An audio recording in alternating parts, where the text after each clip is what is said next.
I can't believe I actually have to say this, but for the first time in a long time, the press was right. I am here to announce that I am officially endorsing Ted Cruz to become the first Hispanic president of the United States. Breaking tonight, Ted Cruz getting a historic endorsement from one of the most iconic conservative voices in the country. Glenn Beck taking to the campaign trail in Iowa Saturday, throwing his support behind a presidential candidate for the first time in nearly 40 years of broadcasting. And with most experts suggesting the GOP race may be down to just 2 candidates in particular in Iowa, Mr. Beck's endorsement of one of those men came with a lengthy and repeated warning about the other. Mr. Trump is saying over and over again on the road, I will make America great again. I will make America great. That's not true. It's not even possible. Each of us as individuals, living our own dreams, making our own way, charting our own course, that is what makes America great.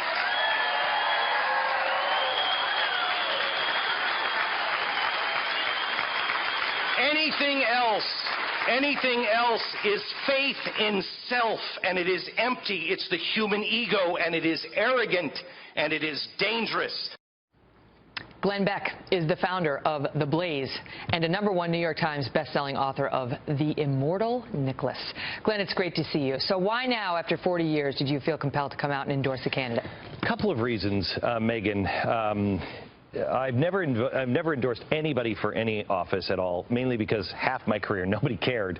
The second half, I've never wanted to put my name on somebody. My credibility I've worked hard for, and I'm not going to put my name on some guy and then have him go to Washington and not be that guy. Ted Cruz, I have watched, and I told him, 4 years ago when he went into the Senate, I said, I don't know if I trust you. You say all the good things, but if you go to Washington, I'm going to be your worst nightmare if you start to be a weasel. And I've watched him closely, and he has not. He has done the tough thing. He has been, David against Goliath in his own party, against the other party, in the media. Nobody will stand with this guy, and yet he's never backed down from the fight. He says, I believe it. This is what I said I would do. I'm going to do these things. But his detractors, including Donald Trump, see that as not necessarily a positive. Trump calls him a nasty guy who can't get along with anyone, calls him a whack job, says he tells lies, and is using his inability to get along with people in Washington as a negative in terms of getting things done. Here's the part. Donald Trump said this weekend that he is going to, look, he has to cut deals, and we have to be part of the establishment. I'm quoting him. Yeah, I'm going to have to be part of the establishment to be able to get things done. Well, that's the problem. That's what stopped me with Rand Paul. I love Rand Paul, but when he made a deal with Mitch McConnell, I didn't know if I could trust him. People are tired of deal making, especially when it's not rooted in something. So the second reason I decided to endorse Ted Cruz is, A, I believe him, but the second thing is, I really, truly believe, and I have a very long record, and people made fun of me when I said the caliphate was coming. They said it was absurd and it would never happen. And Megan, I tell you, I feel as strongly about this that there are a lot of great people in the Republican Party that you could vote for, a lot of them, and that I could vote for. Donald Trump is not one of them. And the next guy who comes into office is going to finish the fundamental transformation that was started by Woodrow Wilson and accelerated through Barack Obama. We're headed for real trouble, Islamic trouble, economic trouble, and civil unrest in the next 4 or 5 years. This next president is going to either finish, and we're going to become a nation where the pen and the phone are the way to rule, or we're going to have somebody who has the Constitution in their bones, and they're going to repoint this cornerstone and set it right and give us a new start. But why do you, obviously Donald Trump is the front runner by a lot. And so conservatives are backing him to some extent. Moderates are backing him to some extent. And the country, the GOP, does not feel the way you do. How did you get to this sort of divide where you're over here and most of these Republicans are over here? Because I've always been that guy. I mean, you know, Megan, when I was working there, I was always kind of the guy who's out. But we loved you. I know, and I've always loved you, but I've always been the guy who is kind of going and marching to my own tune, and I'm you know, the one thing I do know are progressives.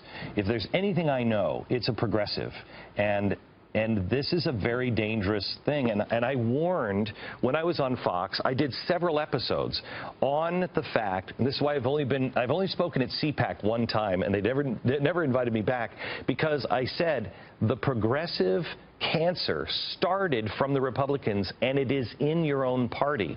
And I tried to warn on Fox. I did a show, the biggest one you could remember is the one where I did with a pendulum, and I said, here's Barack Obama. He's pulled it back so far, it's going to swing the other way.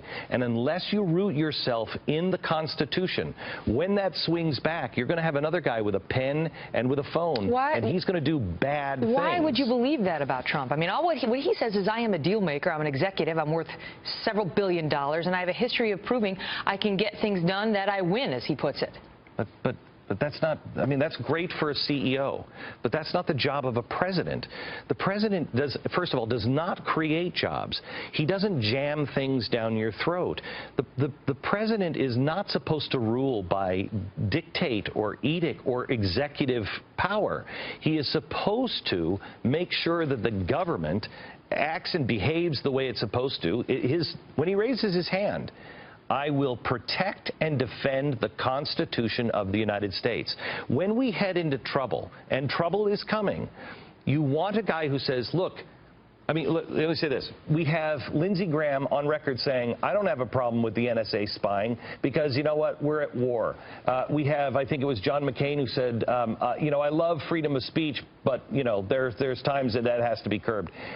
You have Barbara Mikulski talking about the Second Amendment, and she said just last week, don't talk to me about this Constitution, let's get this done. It is irritating at times, isn't it? You've got to root it in the Constitution. All right, wait, I want to stop you there because we have much more to discuss with Glenn, as you can hear, including the attacks that have come down against him since this announcement became public, and his thoughts on another endorsement that occurred last week, that of Sarah Palin for Donald Trump. Stay tuned. Glenn Beck calling. Be on my show. Be on my show. Guy, every time I see him, he's a weird guy. He's always crying. He's a weird dude.